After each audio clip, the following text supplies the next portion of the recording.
Center for Disease Control said that literally 18,000 photos a day, naked photos, our kids are sending to each other. 9,000 kids a day are being blackmailed. 9,000 kids a day. And they say that literally 58% of that 9,000 are going out to meet their pedophile, trying to negotiate that photo back. Think about what I've just said here. That literally is about 8% of all the teenagers in America. That's why I want to make a documentary. Never again should that happen. It does not have to happen. We need to explain to kids where naked photos go when you hit send, and what happens when this happens, and more importantly, how to keep your kids safe. Technology is changing the family dynamic. I actually often will say that total strangers now can talk to our children about morality and spirituality and sexuality and things that were the holy grail for a parent. I mean, we are putting 9, 10, 11-year-old kids on the World Wide Web without a parent understanding what they're doing other than checking it and going, I hope that's okay.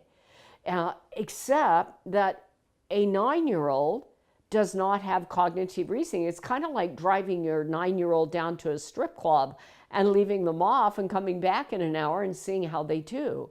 We put them in a video game chat room that has adult males in it. They would never invite in their living room, but they have a veil of denial because they can't bring themselves to look at it. Child pornographers meet in the clear web and they go in the dark web, but in the meantime, they're seducing our kids into sending a naked photo. That photo is being sent to a pedophile who then buys, sells, and trades it in the dark web forever, over and over and over. I sat with a parent whose heart is bleeding because their 14-year-old son was seduced in some video game chat room into sending that naked photo. And now he's getting thousands of messages from people he doesn't know. Some of them want to come over. GPS is on the back of photos. If this is taken in a bedroom, then that pedophile knows where that child lives. And they want to come over and they want to have sex and they want more photos and they want money. That child's life has changed forever. But what I want a parent to understand is so has the parent's life. Because what has happened here is someone has come into their home, a home without walls, and seduced their precious child. And that child's life will change, and so will the parent. The parent will blame themselves, they blame each other. And in the meantime, the bond between the parent and the child has been broken. Parents will often ask me, when do I give a child a phone? I say, not before you've had that sex talk, because if you haven't had a sex talk with your child, don't give them a phone. Total strangers will have that sex talk with your child. We are losing 8% of our young people every day in sextortion. And I'm going to tell you that I know when I talk to kids and I explain this to them, they go, oh my gosh, I never got it. I never understood why somebody wanted my naked photo. They'll say, can you get it from Snapchat? You can see the fear in their eyes. And I'm like, what you got on Snapchat? Yes, you can get it from Snapchat. You can get it from Dropboxes. Here is how the internet is made. And here is how it can be used to be the most powerful opportunity of all times. But it can also be the greatest violator of all times. I believe it's kind of an interesting time in all of history. We are putting our young people on these devices and we're giving them no background, no education.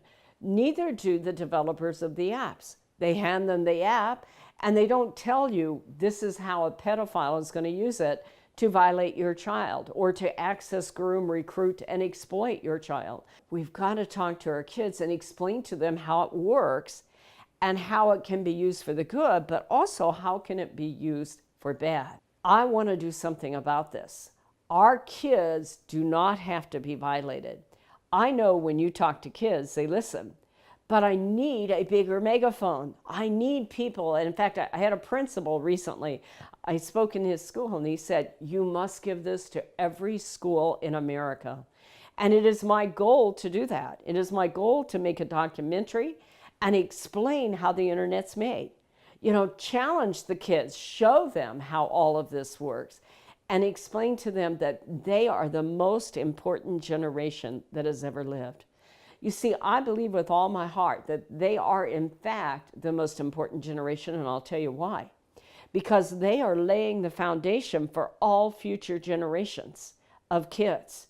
And if we don't get this right, we're going to pay. But I know that the kids want the information. We just need a way to create it and share it with them on how all this happens. And that's what I want to do. I want to make a documentary. Not just any documentary, not an internet safety documentary. I want a documentary called Impact Your Place in History. I want to challenge our kids to be leaders, to think of themselves as laying the foundation for their children and their grandchildren and their grandchildren. That technology deserves respect and responsibility, and that it can empower them to be the greatest leaders of all time. So I want to show them how that internet is made. I want them to think about their lives in the timeline of history, and that this is all that's happened right up to this point. And now here we go forward. And what are they going to do to impact the timeline of the future history?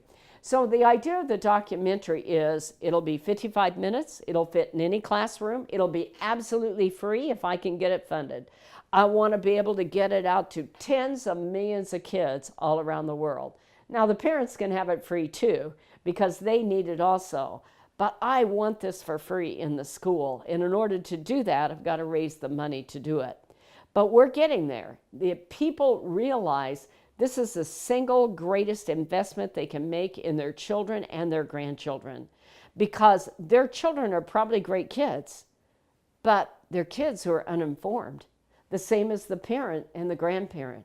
This does not have to happen. We can inform them. I do it every day of my life. And that's why I want to make that documentary.